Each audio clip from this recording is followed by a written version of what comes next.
ভাইরা উপস্থিত আছেন আজকের প্রোগ্রামে সম্মানিত প্রধান মেহমান বাংলাদেশ জামাত ইসলামী গাজীপুর জেলা শাখার সম্মানিত অ্যাসিস্ট্যান্ট সেক্রেটারি, ইসলামী ছাত্র শিবিরের সাবেক কেন্দ্রীয় কার্যকরী পরিষদের অন্যতম সদস্য, আমাদের একান্ত শ্রদ্ধাভাজন জনাব আনিসুর রহমান বিশ্বাস ভাই, উপস্থিত আজকের প্রোগ্রামের সম্মানিত উপস্থিতি, যুবক ভাইরা, ছোট ছোট সোনামণিরা, সবার প্রতি আমার আন্তরিক সালাম। আসসালামু আলাইকুম রহমতুল্লাহ।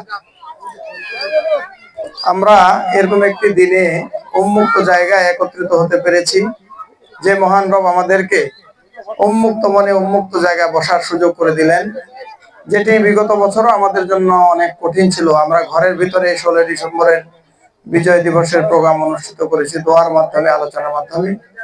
আজকে একটি উন্মুক্ত পরিবেশে আল্লাহ রাব্বুল আলামিন আমাদের সুযোগ করে দিয়েছেন, আমরা সেই রবের প্রতি শুকরিয়া আদায় করেছি, আলহামদুলিল্লাহ।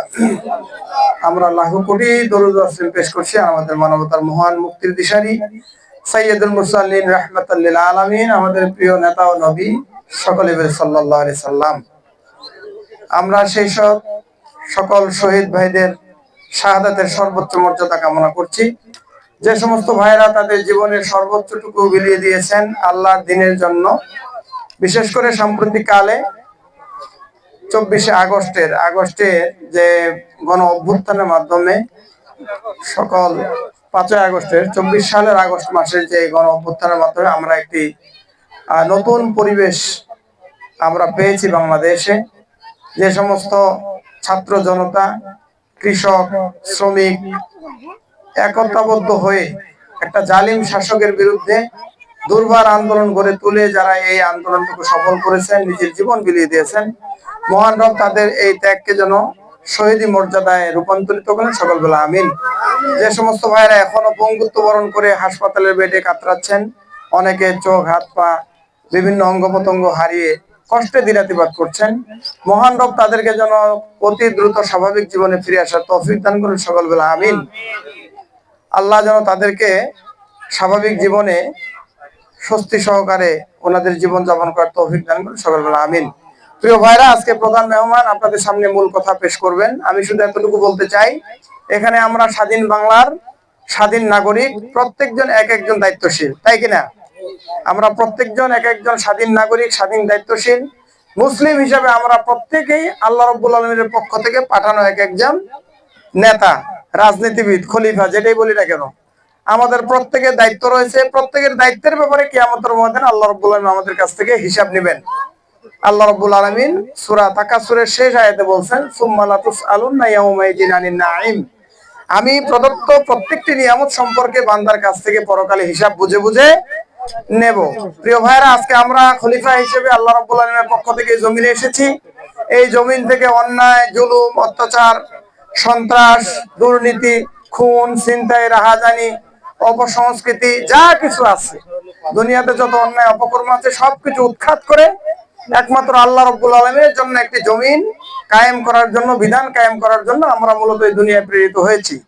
আজকে বাংলাদেশ জামাত ইসলামী এই মিশন এবং ভিশন নিয়ে বাংলার জমিনে কাজ করছে। সারা পৃথিবীতে বাংলাদেশ জামাত ইসলামীর বিভিন্ন নামে কাজ হচ্ছে।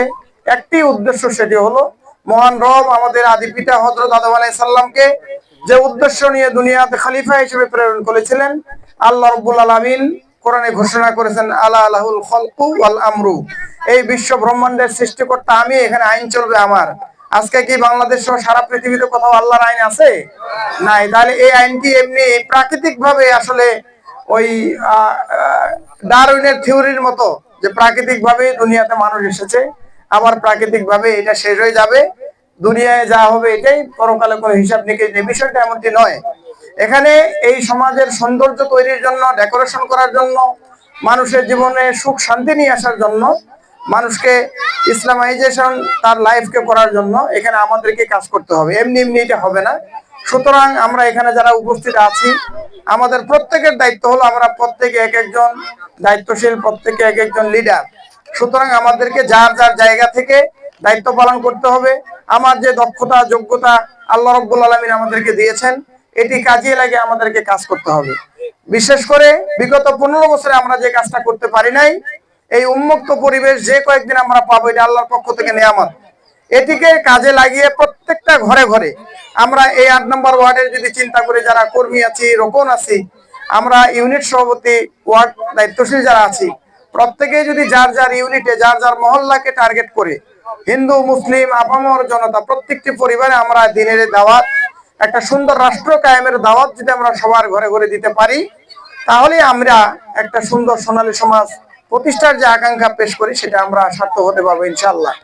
তো আমাদের এই বিজয় দিবসের স্লোগান একটি হওয়া উচিত, আমাদের বীর মুক্তিযোদ্ধারা যে উদ্দেশ্যকে সামনে রেখে তাদের জীবন বাজি রেখে এই দেশটাকে স্বাধীন করেছিলেন আজ থেকে 54 বছর আগে, তাদের যে লক্ষ্য উদ্দেশ্য ছিল সন্ত্রাস মুক্ত, দুর্নীতি মুক্ত, চাঁদাবাজ মুক্ত একটি সুন্দর সুখী সমৃদ্ধশালী একটি দেশ গড়ে তোলা, আমরা যদি আজকে সেই শপথটা বিজয়ের এই আলোচনা সভা থেকে নিতে পারি, তাহলে সেই শহীদদের আত্মত্যাগটা সার্থক হবে ইনশাআল্লাহ।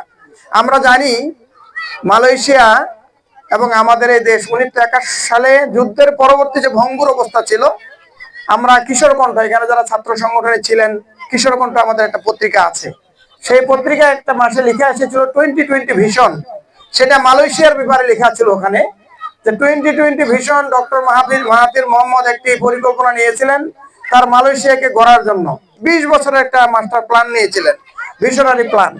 তো সেখানে ওনারা 20 বছরে মালয়েশিয়াকে একটা উন্নত রাষ্ট্রে পরিণত করতে সক্ষম হয়েছিলেন। কারণ কি? একটাই কারণ, সেটা হলো যে তাদের সৎ নেতৃত্ব ছিল। গবেষণায় দেখা গেছে 1971 সালে বাংলাদেশের যে ভঙ্গুর অবস্থা তার চাইতেও ভঙ্গুর অবস্থা ছিল মালয়েশিয়া। তো মালয়েশিয়া যদি ওই ভঙ্গুর অবস্থা থেকে এত উন্নত কান্ট্রিতে পরিণত হতে পারে, আমরা এত সম্পদ থাকার পরেও কেন আমরা আজকে নিজেকে দাঁড় করাতে পারছি না? এর মূল কারণ হলো আমাদের দেশের সন্ত্রাস, দুর্নীতি, চাঁদাবাজি, হানাহানি, রাজনৈতিক অস্থিরতার কারণে আমরা আসলে পিছিয়ে পড়ে আছি। আমরা এই সরকার পরিবর্তনের পর একটা সমীক্ষা দেখেছি যে বাংলাদেশ সরকার বিদেশে যে পরিমাণ টাকা পাচার করেছে এর চাইতে কম পরিমাণ টাকা আমরা ঋণী। সুবহানাল্লাহ। তাহলে বোঝা যায় যে যদি বিদেশে যা পাচার হয়েছে ওইটা পাচার না হতো, আমাদের 1 টাকাও ঋণ থাকতো না। অথচ বাংলাদেশে প্রত্যেকটা শিশু জন্মগ্রহণ করে 1 লক্ষ টাকার উপর ঋণ কাঁধে নিয়ে, নাউজুবিল্লাহ মিন জালিক। তাহলে বোঝা গেল আমাদের দেশ সুজলা সুফলা, শস্য শ্যামলা, স্বর্ণ প্রসবিনী সোনার বাংলা। এটি আমরা তখনই বাস্তব রূপ দিতে পারবো যখন আমরা একটা সুদ মুক্ত, দুর্নীতি মুক্ত, সন্ত্রাস মুক্ত, রাহাজানি মুক্ত, হানাদার মুক্ত একটি সমাজ গঠন করতে পারবো। আমি আগেই বলেছি এই সমাজটা এমনি এমনি গঠন হবে না, আল্লাহ ফেরেশতা নাজিল করে করবে না। এই সমাজ গঠনের জন্য আমরা এখানে যারা আছে আমাদের এই ভূমিকা পালন করতে হবে। প্রিয় ভাইরা, আসুন আমরা যারা জামাত ইসলাম করি আর জামাত ইসলাম না করি, আমরা তো দেশের নাগরিক, আমাদের প্রত্যেকের ইমানি দায়িত্ব হলো মুসলিম হিসেবে, দেশের নাগরিক হিসেবে আমাদের দায়িত্ব হলো এই দেশ, এই মাটি, এই দেশের জনতার সুখ সমৃদ্ধির জন্য আমাদের কাঁধে কাঁধ মিলিয়ে ঐক্যবদ্ধভাবে কাজ করতে হবে। আসুন, বাংলাদেশ জামাত ইসলামী এরকম একটা মিশন নিয়ে কাজ করছে। আমরা সকলেই একাত্মতা পোষণ করে, আমরা দল মত নির্বিশেষে হিন্দু মুসলিম বৌদ্ধ খ্রিস্টান সকলে একীভূত হয়ে আমরা যদি আমাদের এই সোনার বাংলাটা গড়ার দীপ্ত প্রত্যয় নিতে পারি, তাহলে শহীদদের এবং এই সাম্প্রতিককালে যারা জীবন দিয়েছে এই স্বৈর শাসককে দূর করার জন্য তাদের সেই আত্মত্যাগ সার্থক হবে।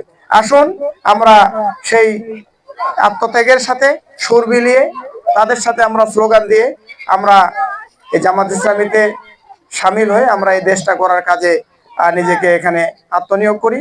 আল্লাহ আমাদের সবাইকে আমৃত্যু তার এই সমাজ গড়ার, দিন কায়েমের কাজে অংশগ্রহণ করার তৌফিক দান করুন। সবাইকে ধন্যবাদ। আসসালামু আলাইকুম ওয়া রাহমাতুল্লাহি ওয়া বারাকাতুহু।